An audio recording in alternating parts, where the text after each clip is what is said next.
Hello दोस्तों, मेरा नाम है मनीष और आप देख रहे हैं कॉमर्स क्लब। तो पिछले क्लासेस में जो कि ऑफलाइन चल रहा था उसमें हम लोगों ने क्या सीखा था। पहले हम लोगों ने चैप्टर जो स्टार्ट किया था वो था रिकॉन्स्टिट्यूशन ऑफ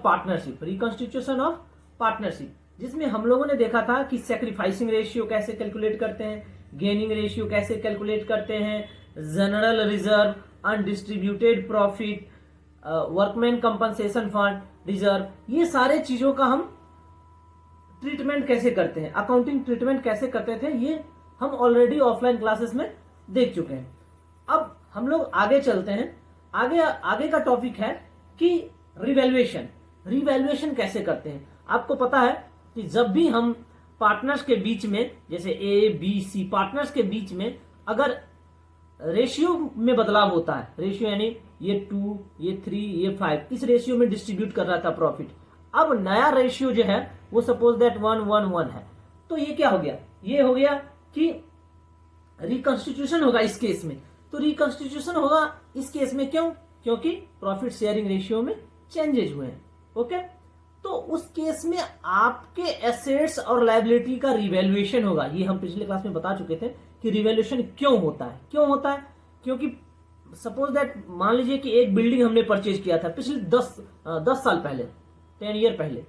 आज उस बिल्डिंग का वैल्यू क्या, अगर 1 लाख में हमने परचेज किया था तो आज उस बिल्डिंग का वैल्यू भी 1 ही लाख रहेगा? नहीं, इंक्रीज हो गया होगा या डिक्रीज हो गया होगा, कम हो गया होगा या ज्यादा हो गया होगा। तो पार्टनर ये कह रहा है कि पहले तो हम इस रेशियो में डिस्ट्रीब्यूट कर रहे थे, अब फ्यूचर में तो हम 1:1:1 के रेशियो में डिस्ट्रीब्यूट करेंगे। तो उस केस में आपको इस जो बिल्डिंग में, जो 1 लाख का बिल्डिंग हमने पहले परचेज किया था, अब मान लेते हैं उसका वैल्यू 10 लाख हो गया है, तो ये 9 लाख रुपया का जो इंक्रीमेंट हुआ है उसका भी बंटवारा होना चाहिए। कैसे? तो पुराने रेशियो में, ओल्ड रेशियो में। क्यों? क्योंकि ये जो इंक्रीमेंट हुआ है बिल्डिंग में, इस पे जो काम किया गया था हम लोगों ने ओल्ड रेशियो में ही काम किया था। तो इसी को कहते हैं रिवैल्यूएशन। एसेट्स का रिवैल्यूएशन होता है और लायबिलिटी का रीअसेसमेंट होता है। हमने वर्ड भी डिफाइन आपको कर दिया था कि रिवैल्यूएशन क्यों बोलते हैं एसेट्स के और रीअसेसमेंट क्यों बोलते हैं लायबिलिटी का, के लिए रीअसेसमेंट वर्ड क्यों यूज करते हैं। ओके, चलिए अब हम थोड़ा सा समझ लेते हैं, इस टॉपिक को समझते हैं।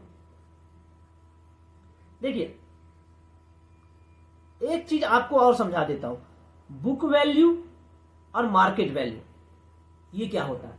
देखिए, बुक वैल्यू का मतलब हो गया कि आपके बुक यानी बैलेंस शीट में जिस वैल्यू पे कोई एसेट्स या लायबिलिटी रिकॉर्ड किया गया है, रिकॉर्ड हुआ है ऑलरेडी, उसको हम कहते हैं बुक वैल्यू।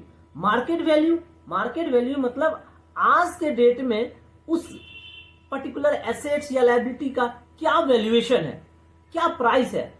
जैसे मान लेते हैं बैलेंस शीट में हमने 1 लाख रुपए में परचेज किया था तो 1 लाख रुपया शो कर रहे थे बिल्डिंग का, लेकिन आज मार्केट में उस बिल्डिंग को अगर बेचने जा रहे हैं तो वो 10 लाख रुपए में बिक रहा है, तो इसका मार्केट वैल्यू कितना हो गया? 10 लाख हो गया। ओके, चलिए अब समझते हैं। एक बैलेंस शीट ले लेते हैं छोटा सा, ठीक है, एक छोटा सा बैलेंस शीट ले लेते हैं। यहां पे मान लेते हैं बिल्डिंग है, यहां पे लैंड है, यहां पे कंप्यूटर है। ये 5 लाख का है, ये 7 लाख का है, ये 6 लाख का है, ठीक है। यहां पे हमारा कैपिटल हो गया, यहां पे क्रेडिटर हो गया 2 लाख का, ये हो गया आउटस्टैंडिंग एक्सपेंस, लायबिलिटी है ये 1 लाख का, ये लाख में है सारे के सारे, ये हमारे क्या है बैलेंस शीट। अब हम समझते हैं। अब देखिए, accounting entry for the purpose of revaluation. Revaluation में क्या होगा, या तो एसेट्स का वैल्यू इंक्रीज होगा या डिक्रीज होगा, यही हो सकता है, या लायबिलिटी का वैल्यू इंक्रीज होगा या डिक्रीज होगा, यही हो सकता है। तो जब भी increase in the value of assets, अगर एसेट्स के वैल्यू में इंक्रीज हुआ है, एसेट्स के वैल्यू में क्या हुआ है, इंक्रीज हुआ है, एसेट्स का वैल्यू बढ़ा है, तब एंट्री क्या लगाएंगे। आपको पता है कि जब भी एसेट्स बढ़ता है तो हम क्या करते हैं, डेबिट, ऑलरेडी हम लोगों ने 11th में पढ़ रखा है। और एसेट्स जब डिक्रीज होता है तो हम क्या करते हैं, क्रेडिट। तो बोला कि एसेट्स अगर इंक्रीज हुआ है यानी बढ़ा है तो एसेट्स को डेबिट करेंगे, और चूंकि किसी भी एसेट्स में कमी हुई है या बढ़ोतरी हुई है, इंक्रीज या डिक्रीज हुआ, तो उसके लिए हम एक अलग से अकाउंट ओपन करते हैं, रिवैल्यूएशन अकाउंट, उसी में सारे एसेट्स और लायबिलिटी का रिवैल्यूएशन लिखते हैं। ठीक है, तो उसके लिए हम एक अकाउंट ओपन कर देते हैं, कौन सा, रिवैल्यूएशन अकाउंट का। तो इस अगर एसेट्स में वृद्धि हो गई तो क्या लिखेंगे, assets account debit to revaluation account. Okay, अब कितना अमाउंट होगा, सबसे इंपॉर्टेंट चीज है कि कितना अमाउंट लिखेंगे। सपोज दैट हमने क्या बताया कि बुक वैल्यू जो है, बिल्डिंग का बुक वैल्यू 5 लाख है। बुक वैल्यू कौन सा हो गया, बैलेंस शीट में जो लिखा हुआ वो बुक वैल्यू हो गया। अब हम ये कह रहे हैं कि मार्केट वैल्यू, यानी अभी मार्केट में इस बिल्डिंग का वैल्यू कितना है, मान लेते हैं 10 लाख। तो कितना इंक्रीमेंट हुआ, कितने अमाउंट से बिल्डिंग का वैल्यू इंक्रीज हुआ, तो 5 लाख से, क्योंकि 5 लाख तो बुक वैल्यू था ही ओरिजिनल, और अभी मार्केट में वैल्यू उसका 10 लाख है, इसका मतलब 5 लाख के वैल्यू उसका इंक्रीज हो गया, तो 5 लाख। यही 5 लाख यहां पे लिखाएगा, यही 5 लाख यहां पे लिखाएगा। जितने अमाउंट से इंक्रीज हुआ है उसके वैल्यू, बिल्डिंग का वैल्यू, उतना ही अमाउंट लिखाएगा। Okay, clear. चलिए, अब decrease in the value of any assets. अब चलिए, पहले वाले में क्या था, आप मान लीजिए आपके एसेट्स के वैल्यू में इंक्रीज हो गया तो आपके लिए प्रॉफिट है, गेन है वो। और अगर आपके एसेट्स में कमी आ गई, जो आपने 10 लाख का बिल्डिंग परचेज किया और आज उसका वैल्यू 5 लाख हो गया, 5 लाख का आपका क्या हो गया, नुकसान हो गया। तो क्या करेंगे हम, revaluation account debit to assets account, opposite entry मारेंगे, उल्टा एंट्री मारेंगे, ये पता ही है। जब भी अगर एसेट्स के वैल्यू में कमी आती है तो हम क्या करते हैं, क्रेडिट करते हैं, ये पता है। तो एसेट्स के अकाउंट को हमने क्रेडिट कर दिया और ये रिवैल्यूएशन अकाउंट को हमने डेबिट कर दिया। ओके, अब तीसरा entry, for increase in the value of liability. मान लो अगर आप ये क्रेडिटर है, क्रेडिटर लायबिलिटी है, क्रेडिटर का वैल्यू 2 लाख था, यानी 2 लाख हमें क्रेडिटर को पेमेंट करना था, बट हमने 3 साल से पेमेंट नहीं किया, उसका इंटरेस्ट इंक्रीज करते करते उस क्रेडिटर का वैल्यू 3 लाख हो गया। क्या हुआ, for increase in the value of liability, liability के वैल्यू में अगर इंक्रीमेंट हुआ है, इंक्रीज हुआ है उसका वैल्यू, तो मेरे लिए वो क्या है, नुकसान है। क्या है, नुकसान है, लॉस है आपको। और तो हम क्या करते हैं, रिवैल्यूएशन अकाउंट को डेबिट कर देते हैं और लायबिलिटी को क्रेडिट कर देते हैं। क्यों लायबिलिटी को क्रेडिट कर देते हैं, आपको पता है जब भी लायबिलिटी इंक्रीज होता है तो हम क्या करते हैं, क्रेडिट करते हैं। अच्छा, एक चीज और आप समझ सकते हैं कि चूंकि एसेट्स के वैल्यू में इंक्रीज होगा तो गेन होगा, कमी होगी तो नुकसान होगा, लायबिलिटी बढ़ेगा तो नुकसान होगा और लायबिलिटी घटेगा तो गेन प्रॉफिट होगा। तो ये रिवैल्यूएशन अकाउंट एक तरह से आप उसको एक्सपेंस मान सकते हैं, ये नॉमिनल अकाउंट है। कौन सा, नॉमिनल अकाउंट, इसको आप एक्सपेंस भी मान सकते हैं। यहाँ पे देखो प्रॉफिट हुआ तो रिवैल्यूएशन अकाउंट को क्रेडिट किए, यहाँ पे नुकसान हुआ तो रिवैल्यूएशन अकाउंट को डेबिट किए, यहाँ पे भी नुकसान हुआ तो रिवैल्यूएशन अकाउंट को डेबिट किए।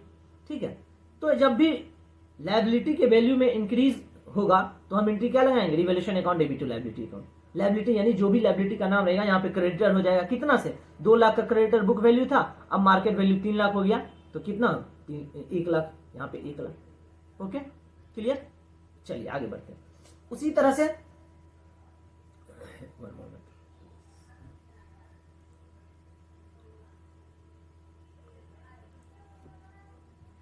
ठीक है, फोर्थ एंट्री क्या है कि for decrease in the value of liability.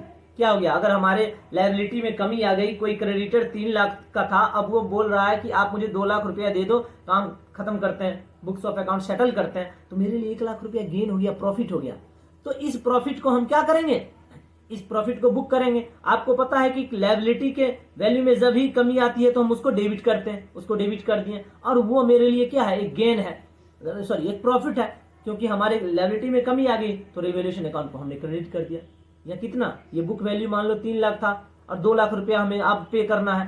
Balance sheet में हमने 3 लाख रुपया बुक कर रखा था कि हमें 3 लाख देना है, लेकिन क्रेडिटर ने बोल दिया 2 लाख रुपया दे दो, हम तुम्हारा अकाउंट क्लोज कर देते, तो 1 लाख का हमें क्या हो गया, प्रॉफिट हो गया, तो हम 1 लाख यहाँ पे बुक करेंगे। ओके, चलिए 5वां entry, for record and unrecorded assets. Unrecorded assets क्या होता है कि देखिए बैलेंस शीट, जैसे ये बैलेंस शीट है, बैलेंस शीट में लैंड, बिल्डिंग, कंप्यूटर, ठीक है, 2 लाख, 3 लाख, 4 लाख। अब पता चला कि एक बाइक भी मेरे पास था, लेकिन हमने क्या किया कि उसको बैलेंस शीट में हमने दिखाया ही नहीं था। अभी तक हमें पता ही नहीं था बैलेंस मेरे पास एक बाइक भी है, हमने दिखाया ही नहीं। जब हमने दिखाया नहीं, अब रिवैल्यूएशन कर रहे हैं तो हमें पता चल गया एक हमारे पास बाइक भी है, तो उसको दिखाना पड़ेगा ना। तो जब हमारे पास एसेट्स कोई था ही नहीं, हमारे बुक्स की बात कर रहे हैं, और हमारे बुक्स में अब एक एसेट्स इंक्रीज हो गया, बढ़ गया, तो हम उसको क्या करेंगे, डेबिट करेंगे। वही किए, एसेट्स अकाउंट डेबिट। ठीक है, एक्रूड इनकम का मतलब वो इनकम जो मेरा टाइम तो हो गया कि हमें वो मिल जाना चाहिए था, बट वो अभी तक मिला नहीं, तो वो मेरे लिए एक्रूड इनकम है। वो भी मेरा क्या है, एसेट्स ही है। वो मेरा क्या है, एसेट्स ही है, तो वो भी मेरा बढ़ गया एसेट्स, तो एक्रूड इनकम अकाउंट डेबिट। या प्रीपेड एक्सपेंस क्या हो गया, हमने कोई सर्विस तो लिया ही नहीं, हमने क्या किया, हमने कोई सर्विस तो लिया ही नहीं, लेकिन हमने क्या किया, हमने पेमेंट कर दिया, तो वो मेरे लिए क्या है, एसेट्स है। जैसे आप लोग एडवांस में फीस हमें दे देते हैं, तो हमने तो आपको सर्विस दिया नहीं, लेकिन आपने पूरे एडवांस में फीस दे दी, तो आपके लिए वो प्रीपेड एक्सपेंस है। वो प्रीपेड एक्सपेंस क्या है, एसेट्स है। तो मान लो कि कोई प्रीपेड एक्सपेंस है, कोई एक्रूड इनकम है, ये सारी चीजें या अनरिकॉर्डेड एसेट्स है, तो उसको हम क्या करेंगे, डेबिट कर देंगे, और रिवैल्यूएशन अकाउंट को हम क्रेडिट कर देंगे। ओके, समझ में आ गया। चलिए, 6 एंट्री है, 6 एंट्री अपोजिट, 5वां एंट्री का अपोजिट क्या, for record and unrecorded liability. कोई अनरिकॉर्डेड लाइबिलिटी है जो कि हमने पहले से, मान लो कि आउटस्टैंडिंग एक्सपेंस था, आउटस्टैंडिंग एक्सपेंस, इसको हमने अपने बुक्स में दिखाया ही नहीं था, अब हमें दिखाना पड़ गया, अब हमें दिखाना पड़ गया, तो वो मेरे लिए क्या हो गया, अनरिकॉर्डेड लाइबिलिटी, जो कि रिकॉर्ड नहीं हुआ था, तो वो मेरे लिए क्या हो जाएगा, लॉस हो जाएगा एक तरह से। अरे यार, पहले तो हमने लाइबिलिटी देना नहीं था, अब कहां से देना पड़ गया एक लाइबिलिटी, मेरे लिए नुकसान हो गया। ठीक है, आउटस्टैंडिंग एक्सपेंस, ये भी हो गया आउटस्टैंडिंग एक्सपेंस, जो कि बकाया खर्च है। कोई provision banana, provision for doubtful debt, provision for expense, कुछ भी, तो वो मेरे लिए क्या होता है, नुकसान, सॉरी, अनरिकॉर्डेड।